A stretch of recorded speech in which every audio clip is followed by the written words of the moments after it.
Mobile phone व्यवहारकारी लगी आसला गोटे भल खबर।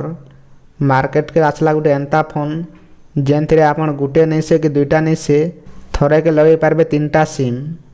तो केन कंपनी से मोबाइल आरु केते टंका पड़ुछे आरु केन केन नवा फीचर से देछे आज से मोबाइल विषय पूरा डिटेल्स जानमा।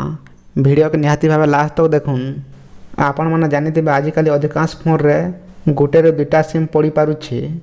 हेले वर्तमान भारतीय मार्केट रे गुटे एंता फोन लॉन्च होइछे जेनथरे आपण 3टा सिम व्यवहार करि पारबे थरे के। ई स्मार्टफोन लॉन्च करितबार कंपनी होचे आईटेल कंपनी। आरो फोन रो ना होचे आईटेल किंग सिग्नल। चीन रो मोबाइल कंपनी आईटेल अनेक फीचर्स थिबार फोन के भारत रे लॉन्च करिछे जेनटा गाँ गहली आरो नेटवर्क समस्या थिबार जगार लोग मानकर लगी गोटे वरदान साजिछे।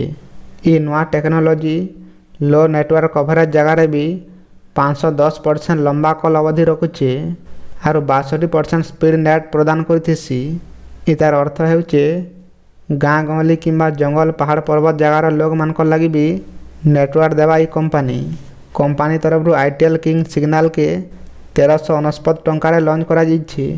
कंपनी लोग मानकर लगी 13 मास वारंटी ऑफर भी रखुचे। तार साथ 111 दिन भितर कंपनी ग्राहक मान को फ्री रिप्लेसमेंट देवार प्लान भी करिछे।